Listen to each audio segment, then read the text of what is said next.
बिस्मिल्लाहिर्रहमानिर्रहीम। अस्सलाम वालेकुम स्टूडेंट्स। आप लोगों के लिए खुशी की बात ये है कि आज केमिस्ट्री का ये लास्ट लेक्चर है। फिर इसके बाद आप लोगों के टर्मिनल स्टार्ट हो जाएंगे, फाइनल एग्ज़ाम। तो ये टॉपिक जो है ये इलेक्ट्रोकेमिस्ट्री से इलेक्ट्रोड पे मुश्तमिल है। आप लोग पढ़ते आए हैं कि जो सेल होता है वो दो इलेक्ट्रोड्स पे मुश्तमिल होता है जो कि बैटरी के साथ कनेक्ट होते हैं। वो इलेक्ट्रोड एक पॉजिटिव होता है, एक नेगेटिव होता है। पॉजिटिव और नेगेटिव इन दोनों को कैथोड और एनोड कह देते हैं, ठीक है। तो इन इलेक्ट्रोड्स के अलावा जब हम लोग पोटेंशियल फाइंड आउट करते हैं किसी भी इलेक्ट्रोड का, ठीक है, कि उसमें कितना पोटेंशियल है, तो पोटेंशियल किसी भी इलेक्ट्रोड का फाइंड आउट करने के लिए फिर हमें कुछ एक दूसरे इलेक्ट्रोड की ज़रूरत पड़ती है जिसका पोटेंशियल हमें ऑलरेडी मालूम हो, फिर ऑलरेडी नाउन हो, तो वो एक्ट करेगा एज अ स्टैंडर्ड या एज अ रेफरेंस इलेक्ट्रोड। तो एक ही अगर हमें पोटेंशियल या एक की वैल्यू मालूम है तो वहाँ से हम लोग दूसरे के अननोन वाले इलेक्ट्रोड के साथ कनेक्ट करके तो दूसरे की वैल्यू भी फाइंड आउट कर लेते हैं। तो अभी जो आप लोगों की आउटलाइन में 3 इलेक्ट्रोड दिए हैं, 3 रेफरेंस इलेक्ट्रोड या स्टैंडर्ड इलेक्ट्रोड। तो उसमें से एक है कैलामल इलेक्ट्रोड, ठीक है। कैलामल इलेक्ट्रोड अब ये भी एक स्टैंडर्ड रेफरेंस इलेक्ट्रोड है। हर जो इलेक्ट्रोड है उसकी कंस्ट्रक्शन डिफरेंट होती है, ठीक है। तो इसकी अब कंस्ट्रक्शन कैसी है ये हम लोग देख लेते हैं कि अच्छा, यहाँ पे ये कैलामल इलेक्ट्रोड है, ठीक है। कैलामल इलेक्ट्रोड जो है ये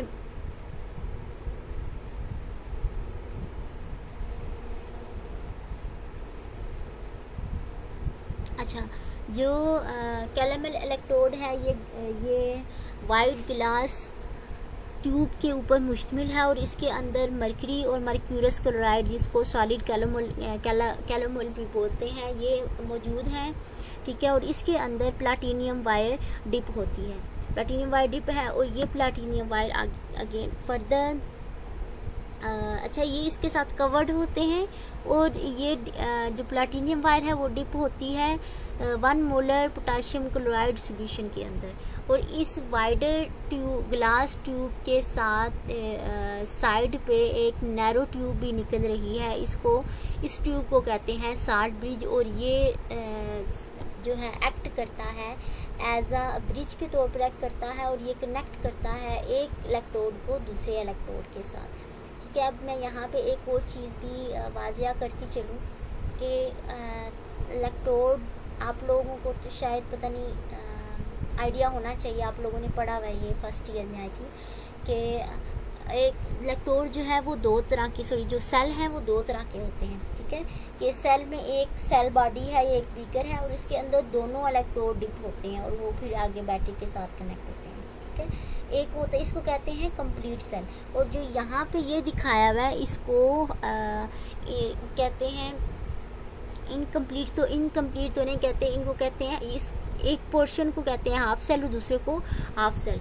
और हर जो इलेक्ट्रोड है वो अपने अपने सॉल्यूशन के अंदर डिप होता है। ये सेल बॉडी और ये इसके अंदर इलेक्ट्रोड डिप है और ये सेल बॉडी ये इलेक्ट्रोड डिप है। और ये दोनों बैटरी के साथ या फिर जो भी आपने फाइंड आउट करना है, करंट करंट फाइंड करना है तो एम मीटर के साथ। अगर यहाँ पे अब हम लोग वोल्ट फाइंड आउट करना चाह रहे हैं, पोटेंशियल या ईएमएफ फाइंड आउट करना चाह रहे हैं, तो इसलिए उसको वोल्ट मीटर के साथ कनेक्ट किया है। और अच्छा वहाँ पे जो अकेला एक कंप्लीट सेल होता है वो तो एक ही सॉल्यूशन के अंदर दोनों इलेक्ट्रोड डिप होते हैं। तो ये दोनों सेपरेट सॉल्यूशन के अंदर डिप हैं। तो फिर इनको आपस में कनेक्ट कैसे करते हैं? थ्रू साल्ट ब्रिज के साथ, ठीक है। थ्रू साल्ट ब्रिज इनको आपस में कनेक्ट करते हैं। अच्छा, ये चीज़ क्लियर होगी। अब आते हैं कैलामल इलेक्ट्रोड की तरफ। अच्छा, अब ये एक हाफ सेल के तौर पर एक्ट करेगा और ये भी हाफ सेल के तौर पर एक्ट करेगा और ये पूरा जो है ओवरऑल एक कंप्लीट सेल बनेगा, ठीक है। तो इस हाफ सेल के ऊपर जो में जो रिएक्शन हो रहा है, यहाँ पे रिडक्शन हो रही है कि जो कैलेमल है या जो मर्क्यूरस क्लोराइड है ये 2 इलेक्ट्रॉन लेगा, ठीक है। रिडक्शन हो रही है तो गेन ऑफ इलेक्ट्रॉन, तो 2 इलेक्ट्रॉन लेके तो ये सॉलिड मर्करी के अंदर चेंज हो रहा है जो कि नीचे बैठी हुई है, ठीक है। और साथ में ये क्लोराइड आयन जो है वो हमें मिल रहे हैं। अच्छा, अब इसका जो रिप्रेजेंटेशन है, इसको रिप्रेजेंट कैसे किया जाता है कैलेमल इलेक्ट्रोड को, यहाँ पे क्लोराइड आयन जो सोल्यूशन के अंदर मौजूद है स्लैश मर्क्यूरस क्लोराइड और मर्करी, ठीक है। मर्क्यूरस क्लोराइड मर्करी ये इसके साथ कवर्ड है और ये इसका कवर्ड है और ये इसका सोल्यूशन है, ठीक हो गया। अच्छा, अब यहाँ पे नेक्स्ट स्टेज पे अब वो क्या कर रहा है कि जो कैलेमल इलेक्ट्रोड है उसकी ईएमएफ फाइंड आउट किया। इसकी ईएमएफ अब फाइंड आउट करने के लिए हमें जो है वो स्टैंडर्ड की ज़रूरत है। तो यहाँ पे शी लिया है, शी को लिया है as a standard, SHE standard hydrogen electrode SHE. तो स्टैंडर्ड हाइड्रोजन इलेक्ट्रोड का हम कहते हैं कि जो पोटेंशियल इलेक्ट्रिक पोटेंशियल होता है वो 0 होता है, ठीक है। अब वो 0 है, स्टैंडर्ड है वो 0 है, तो जो भी वैल्यू आएगी वहाँ से हम लोग कहेंगे कि ये कैलेमल इलेक्ट्रोड की वैल्यू है। तो जो यहाँ पे जो लेफ़्ट साइड पे है ये शी की कंस्ट्रक्शन है, ठीक है। हाफ सेल ये होगी, ये 2 लाइनें आप लोगों को नज़र आ रही हैं, एक साइड पे ये हाफ सेल है और दूसरी साइड पे ये हाफ सेल है। ये जो हाफ सेल है ये रिप्रेजेंट कर रहा है शी को। शी जो है वो प्लाटीनियम H2, ठीक है, प्लाटीनियम का बना होता है और वो डिप होता है हाइड्रोजन के इसमें हाइड्रोजन गैस होती है और ये डिप होता है हाइड्रोजन आयन सॉल्यूशन के अंदर, ठीक है। और ये हो गया शी की कंस्ट्रक्शन। और ये आप लोग तो अभी देख चुके हो कैलेमल इलेक्ट्रोड है, मर्करी मर्क्यूरस क्लोराइड और ये डिप होता है पोटाशियम क्लोराइड के अंदर। और ये डबल लाइन इनको रिप्रेजेंट कर रही है कि ये दोनों हाफ सेल हैं, ठीक है। तो अगर ये सेल कंप्लीट सेल अगर यूज़ करें तो उसने कहा कि जो ईएमएफ हमारे पास सेल की आती है, पूरे सेल की ईएमएफ जो है वो आती है 0.280 वोल्ट 25 डिग्री पे, ठीक है। अब हम जानते हैं कि जो स्टैंडर्ड हाइड्रोजन इलेक्ट्रोड की वो 0 होती है, तो फिर ओवरऑल हम कहेंगे कि जो कैलेमल इलेक्ट्रोड का ईएमएफ है इसके हिसाब से वो 0.280 वोल्ट ही होगा, ठीक है। अच्छा, this means that 0.280 must be added to any electrode potential measured against a calomel electrode. वो ये कह रहा है कि जब भी हम लोग कैलेमल इलेक्ट्रोड को यूज़ करते हुए किसी और इलेक्ट्रोड का पोटेंशियल इलेक्ट्रोड पोटेंशियल अगर फाइंड आउट करना चाहें तो हमें इतने वोल्ट मस्ट देना पड़ेंगे, ठीक है। तो अच्छा, ये हो गया, इसने इस पोर्शन में उसने फाइंड आउट किया कैलेमल इलेक्ट्रोड की ईएमएफ वैल्यू। यहाँ पे उसने एग्जांपल दी है। एग्जांपल में इसने क्या है कि अब कैलेमल इलेक्ट्रोड को as a reference standard use करते हुए, इसकी तो हमें ईएमएफ मालूम हो गई है, उसको स्टैंडर्ड या रेफरेंस यूज़ करते हुए अब उसने जिंक का इलेक्ट्रोड पोटेंशियल फाइंड आउट करना है। उसका अब कैसे किया है, सिंपली यहाँ पे आप लोगों को जो ये डायग्राम दिखाई हुई है, फिगर दिखाई हुई है, ये इसी सेल की है। ये हो गया कैलेमल इलेक्ट्रोड, ठीक है। और ये है जिंक इलेक्ट्रोड जो कि डिप्ड है जिंक आयन के सोल्यूशन के अंदर, ठीक है। और ये दोनों आपस में कनेक्ट है इस साल्ट ब्रिज के थ्रू। तो यहाँ से हम लोग इसका वोल्ट मीटर से उसकी ईएमएफ फाइंड आउट कर लेते हैं। जो ईएमएफ हमारे पास जो उस पूरे सेल की आती है, पूरे सेल की जो हमारे पास ईएमएफ आती है वो है 1.040 वोल्ट, ठीक है। अब ये 1.040 वोल्ट है और हम लोग हमें पता है कि जो जिंक है वो नेगेटिव इलेक्ट्रोड है, जो कैलेमल है वो पॉजिटिव है, जिंक जो है वो नेगेटिव इलेक्ट्रोड है। तो उसकी फिर उसके साथ उसकी वैल्यू के साथ फिर माइनस का साइन आ जाएगा, -1.040। ठीक हो गया। अब यहाँ पे इन दोनों वैल्यूज़ को अगर प्लस करें, ये माइनस है तो ये प्लस है, तो ओवरऑल वैल्यू आ जाएगी आफ्टर कैलकुलेशन -0.76 वोल्ट है। ठीक है, तो ये वो पोटेंशियल है जो कि जिंक का स्टैंडर्ड इलेक्ट्रोड पोटेंशियल है।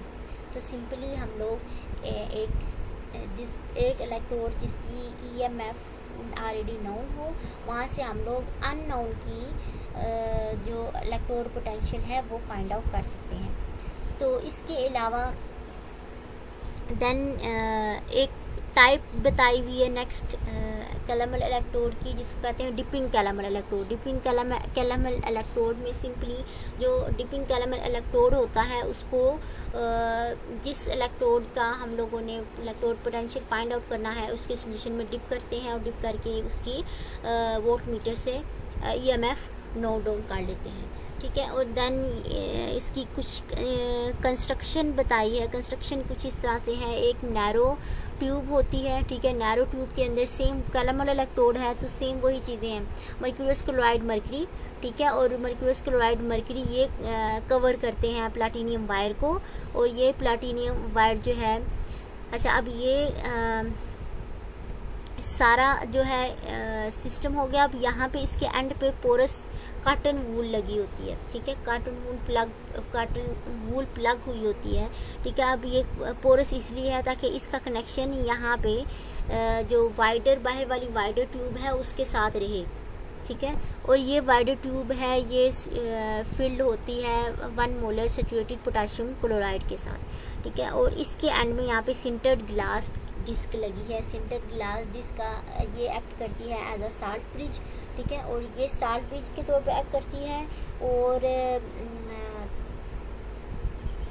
ये भी कनेक्शन प्रोवाइड करती है इस कैलामल इलेक्ट्रोड का दूसरे जो इलेक्ट्रोड है, नॉन इलेक्ट्रोड पोटेंशियल वाला इलेक्ट्रोड है उसके साथ। जब हम लोग इस इलेक्ट्रोड को डिप करते हैं उसके सॉल्यूशन के अंदर, तो ये जो सॉल्यूशन है पोटेशियम क्लोराइड का ये आयंस की फॉर्म में मूव करता हुआ दूसरे में जाता है। तो इस तरह से एक पूरा जो सेल जैसे वर्क करता है वो करता है, तो वोल्ट के थ्रू हम लोग उसकी EMF फाइंड आउट कर लेते हैं। तो बाकी सारा प्रोसेस सेम वैसे ही है जैसे हम लोगों ने पीछे देखा है। ठीक हो गया। देन नेक्स्ट है जो नेक्स्ट इलेक्ट्रोड है, नेक्स्ट स्टैंडर्ड रेफरेंस इलेक्ट्रोड वो है ग्लास इलेक्ट्रोड। ठीक है, ग्लास इलेक्ट्रोड है तो ऑब्वियसली ये ग्लास का बनना होता है एक चीज़, और दूसरा अगर हम लोगों ने इसकी EMF फाइंड आउट करनी हो तो इसको सिंपली कैलामल इलेक्ट्रोड के साथ कपल करके इसकी EMF फाइंड आउट कर सकते हैं। और ये इसका एक और पर्पज़ या एक यूज़फुल एप्लीकेशन ये भी है कि ये सॉल्यूशन की pH मेजर करने के लिए यूज़ होता है। देन नेक्स्ट जो चीज़ है उसकी कंस्ट्रक्शन, ये अगेन ये ग्लास ट्यूब होती है। ठीक है, ग्लास ट्यूब है और इसके अंदर ये सिल्वर वायर मौजूद है। ठीक है, सिल्वर वायर कोटेड होती है सिल्वर क्लोराइड के साथ, और ये जो वायर है वो डिप होती है 1 मोलर हाइड्रोक्लोरिक एसिड सॉल्यूशन के अंदर।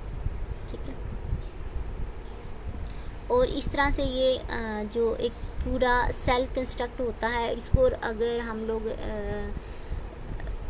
एक्सप्रेस करना चाहें तो इस तरह से एक्सप्रेस करते हैं, silver wire coated with silver chloride. ठीक है, और ये डिप होती है 1 मोलर हाइड्रोक्लोरिक एसिड सॉल्यूशन के अंदर, और यहाँ पे इसने डॉट लगा के हाइड्रोजन आयन को भी रिप्रेजेंट किया है कि यहाँ पे हाइड्रोजन आयन्स बनेंगे जो कि माइग्रेट करते हैं। ठीक है, अच्छा अब वो ये कह रहा है कि जब हम लोग जो ग्लास इलेक्ट्रोड है उसका पोटेंशियल जब हम लोग फाइंड आउट करते हैं तो ये पोटेंशियल ग्लास इलेक्ट्रोड का वो डिपेंड करता है इस हाइड्रोजन आयन जो कि हाइड्रोक्लोरिक एसिड ओब्वियसली आयनाइज हो जाएगा H पॉजिटिव और Cl नेगेटिव के अंदर, तो उस जो वो डिपेंड करता है हाइड्रोजन आयन की कंसंट्रेशन के ऊपर। ठीक है, उस हाइड्रोजन आयन की ओब्वियसली अब एक ग्लास इलेक्ट्रोड है, इसके अंदर भी हाइड्रोजन आयन की कंसंट्रेशन है, और दूसरा जो दूसरी साइड पे जो सेल मौजूद है उसके अंदर हाइड्रोजन आयन जो है उनकी कंसंट्रेशन। अब दोनों आयन्स की जो कंसंट्रेशन का डिफरेंस है, वहाँ से उसकी पोटेंशियल जो है वो डेवलप होता है।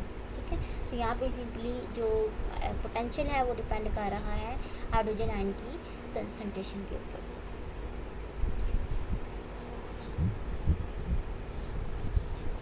नेक्स्ट है क्वीन हाइड्रोन इलेक्ट्रोड। क्वीन हाइड्रोन अभी अगेन एक स्टैंडर्ड इलेक्ट्रोड है। ठीक है, और इसके अंदर जो है वो रिडॉक्स रिएक्शन हो रहा होता है। रिडॉक्स रिएक्शन मीन कि ऑक्सीडेशन रिडक्शन जब एट अ सेम टाइम हो तो उसको कहते हैं रिडॉक्स रिएक्शन। तो ये जो रिडॉक्स रिएक्शन है ये होता है क्विनोन और हाइड्रोक्विनोन के दरमियान।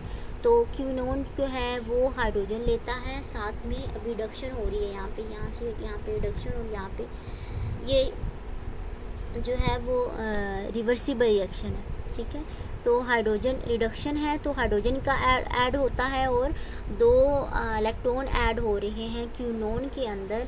तो क्विनोन के अंदर ये ऐड हो रहे हैं तो इसकी अब एक नया कंपाउंड बना रहा है जिसको कहते हैं हाइड्रोक्विनोन। हाइड्रोक्विनोन ये यहाँ पे एक हाइड्रोक्सिल ग्रुप, ये फिनोलिक टाइप होता है हाइड्रोक्विनोन।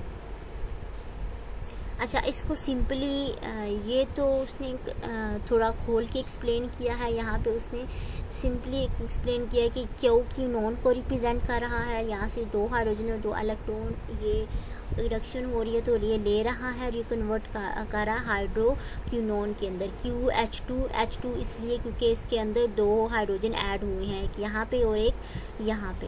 ठीक है, तो नेक्स्ट उसकी इसने कंस्ट्रक्शन बताई है कि जो क्वीन हाइड्रोन इलेक्ट्रोड है वो क्या है। ये भी अगेन सिंपल एक ग्लास ट्यूब होती है। ग्लास ट्यूब के अंदर क्वीन हाइड्रोन सोल्यूशन मौजूद होता है।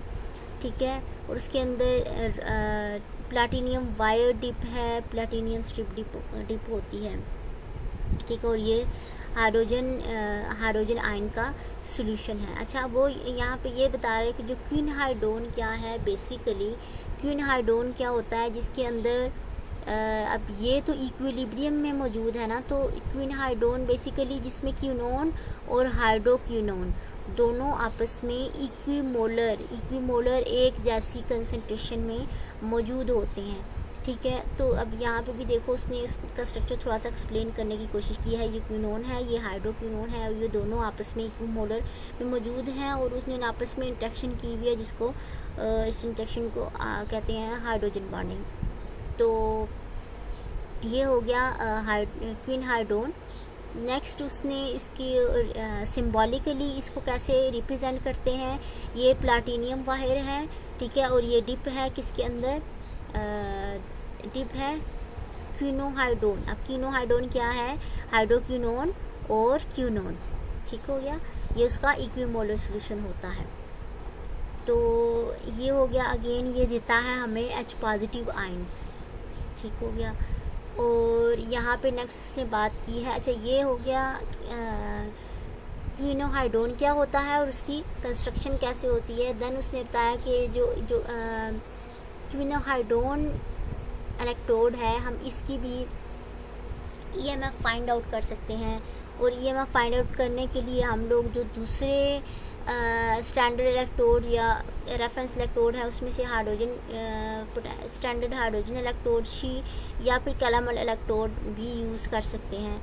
फिर देन उसने बताया कि अगर हम लोग स्टैंडर्ड हाइड्रोजन इलेक्ट्रोड यूज़ करें तो उसके मुताबिक जो क्वीन हाइड्रोन इलेक्ट्रोड है उसकी जो पोटेंशियल इलेक्ट्रोड पोटेंशियल वैल्यू है वो है 0.2875 वोल्ट। ठीक हो गया, तो ये कुछ मुश्किल नहीं है इसमें, जस्ट क्या है कि रेफरेंस इलेक्ट्रोड बताए हैं। ठीक है, फिर ये बताया है उसको जो इलेक्ट्रोड पोटेंशियल फाइंड आउट कैसे कर सकते हैं। एक नोन हो एक अननोन, तो फाइंड आउट कैसे कर सकते हैं। ठीक है, और उन इलेक्ट्रोड की कंस्ट्रक्शन बताई है कि बेसिकली वो कंस्ट्रक्ट कैसे हुआ होता है, किन किन चीज़ों पे मुश्किल होता है और उसको सिंबॉलिकली कैसे रिप्रेजेंट किया जाता है। ये 3-4 चीज़ें हैं जो इन तीनों रेफरेंस स्टैंडर्ड इलेक्ट्रोड के अंदर यूज़ हो रही हैं।